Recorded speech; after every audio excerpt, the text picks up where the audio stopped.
আসসালামু আলাইকুম ভিউয়ার্স, আল্লাহর অশেষ রহমতে আলহামদুলিল্লাহ সবাই ভালো আছে। যে গুরুত্বপূর্ণ বিষয়টি আজকে আপনাদের সামনে তুলে ধরবো সেটা হচ্ছে পোল্যান্ডের ভিসা নিয়ে। বিগত মাসগুলোতে আসলে পোল্যান্ডের বিষয়ে তেমন কোনো আপডেট দিতে পারিনি, যার জন্য আন্তরিকভাবে দুঃখিত। খুব অল্প সময়ের ভিতরে চেষ্টা করব পোল্যান্ডের গুরুত্বপূর্ণ কিছু তথ্য নিয়ে আপনাদের সামনে উপস্থাপন করার জন্য। যাই হোক, যারা যেখান থেকে ভিডিওটা দেখবেন প্রথম থেকে শেষ পর্যন্ত দেখলে পরিষ্কারভাবে একটি ধারণা অর্জন করবেন আসলে বর্তমানে আপনি পোল্যান্ডের জন্য আবেদন করবেন কিনা, বা আবেদন করার কোনো সুযোগ সুবিধা আছে কিনা, বা যারাই আবেদন করেছেন কোনো ধরনের কোনো সুযোগ সুবিধা আপনি ভিসাটা পাবেন সে বিষয়ে কিছু তথ্য।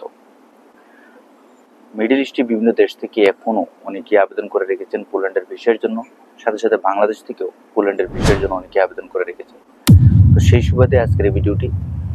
বর্তমানে বাংলাদেশ থেকে আমরা অনেকেই আবেদন করে রেখেছি।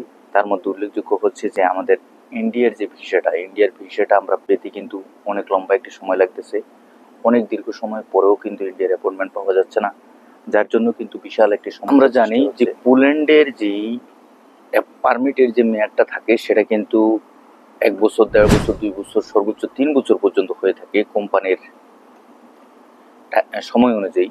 তো সেই অনুযায়ী ইন্ডিয়ার যে অ্যাপয়েন্টমেন্টটা সেটা কিন্তু সোনার হরিণের মতো। আমরা সবাই জানি, আগেও এমনটাই ছিল। ইন্ডিয়ার অ্যাপয়েন্টমেন্ট পাওয়াটা কিন্তু অনেক জটিলতার মাঝে কিন্তু ইন্ডিয়ার অ্যাপয়েন্টমেন্টটা যারা পেয়ে থাকে তারা কিন্তু ভিসাটা পায়।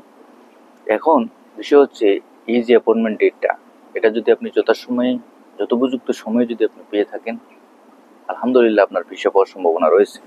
মূল কথা হচ্ছে ইন্ডিয়ার অ্যাপয়েন্টমেন্টটা পাওয়া, আর এই অ্যাপয়েন্টমেন্টটা পেলে আমরা ভিসা অ্যাপ্লিকেশনটা সাবমিশন করতে পারবো।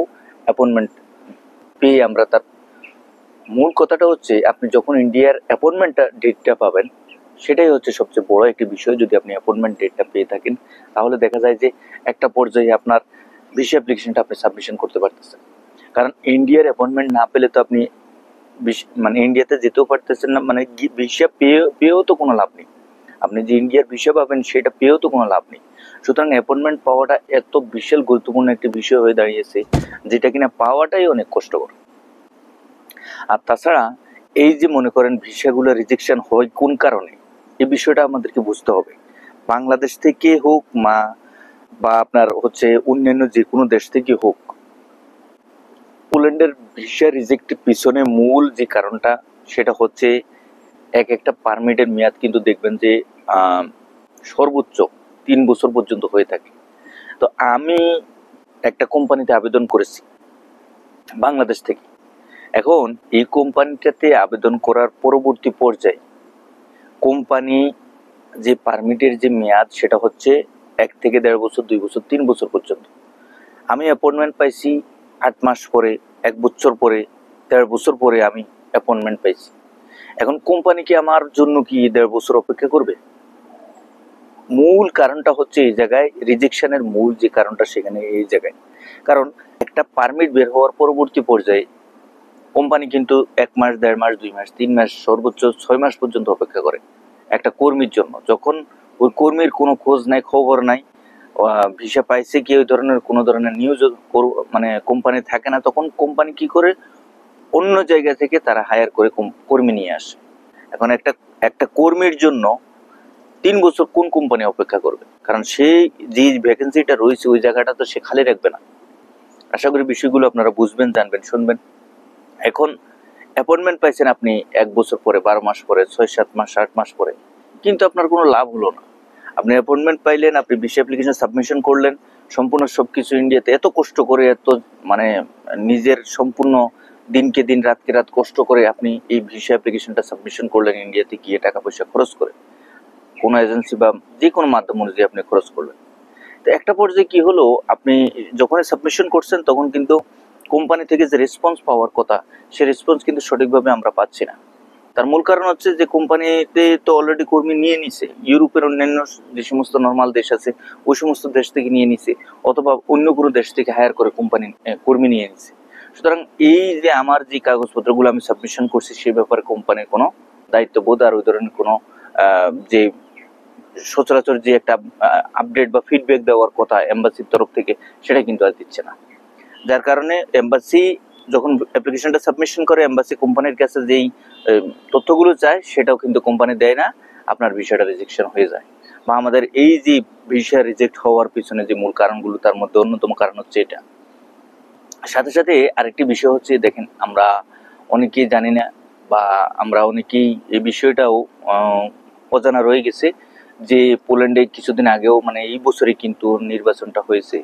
নতুন নির্বাচন হওয়ার কারণে, সরকার আসার কারণে কিন্তু বিভিন্ন ধরনের আপডেটগুলো কিন্তু পরিবর্তন হয়েছে। বিভিন্ন ধরনের ইমিগ্রেশন রুলস রেগুলেশনগুলো কিন্তু পরিবর্তন হয়েছে, যার কারণে কিন্তু অনেক ধরনের পারমিটের যেই কার্যক্রমটা, সেটাও কিন্তু সম্পূর্ণরূপে পরিবর্তন হয়েছে। এই বিষয়গুলোর উপর ভিত্তি করে কিন্তু আমাদেরকে অনেক কিছু, মানে পরিবর্তন হওয়ার কারণে কিন্তু অনেক ফাইল কিন্তু রিজেকশন হয়ে গেছে। অনেকেই হুটহাট করে এখনো অনেকেই কিন্তু, যেহেতু পারমিটের মেয়াদ, বিশেষ করে এই যে মনে করেন এজেন্সিগুলো আছে, আমি এজেন্সি নিয়ে কিছু কথা বলতে চাই। তারা বলে এইভাবে আমাদেরকে যে ভাই 3 বছর পর্যন্ত পারমিটের মেয়াদ আছে, 3 বছরের ভিতরে আপনি যে কোনো সময় দাঁড়াবেন, আপনি ভিসা পাবেন। ভাই 3 বছর পর্যন্ত একটা কোম্পানি আপনার জন্য অপেক্ষা করবে এই কেন? এই যে পারমিটের মেয়াদ তারা 3 বছর দিয়ে রেখেছে, এই 1 বছর 6 মাস, 1.5 বছর, 2 বছর, 2.5 বছর, 3 বছর পর্যন্ত আপনার পারমিটের মেয়াদ, এত সময় পর্যন্ত একটা মানে কর্মী আসার পিছনে এত সময় তারা রেখে দিবে না। সুতরাং যারা এই বিষয়টা না বুঝে না জেনে আপনারা হুটহাট করে এজেন্সির কথায়, লোক মারফতে, প্রতিষ্ঠানের মাধ্যমে যে কোনো ভাবে আপনারা পারমিট নিয়ে আসতেছেন, শুধুমাত্র পারমিটের খরচটা দিয়ে 20,000, 30,000, 50,000 টাকা খরচ করে পরবর্তী পর্যায়ে দেখা গেছে যে আপনার কাজটা হলো না। এই হচ্ছে মূল বিষয়গুলো। যারা বর্তমানে ইন্ডিয়ার ভিসা করে রাখা আছে, বা আপনার অ্যাপয়েন্টমেন্টও দ্রুততার সাথে হয়ে যাচ্ছে, তাদের ক্ষেত্রে দেখা গেছে যে আপনার কাজটা হয়ে যাচ্ছে, কিন্তু দেখা গেছে 6 মাস, 1 বছর পর্যন্ত আপনার পারমিটটা পড়ে রয়েছে, আপনার কোনো ধরনের কোনো ফলাফল নেই, আপনার ভিসা হবে কি হবে না, বা আপনার অ্যাপয়েন্টমেন্ট পাওয়ার কোনো বার্তা নেই, তাহলে কিন্তু আপনার এই কাজটা আর হচ্ছে না। সুতরাং মূল বিষয় হচ্ছে, মানে এখনো যারা এই মালয়েশিয়া থেকে বলেন, কাতার থেকে বলেন, দুবাই থেকে বলেন, সৌদি আরব থেকে বলেন, যে যেখান থেকে আবেদন করতে চাচ্ছেন, মিডল ইস্টের বিভিন্ন দেশ থেকেও আপনারাও খুব সতর্কতার সাথে এই সমস্ত বিষয়বস্তু বুঝে শুনে পারমিট নিয়ে আসবেন বা আবেদন করবেন।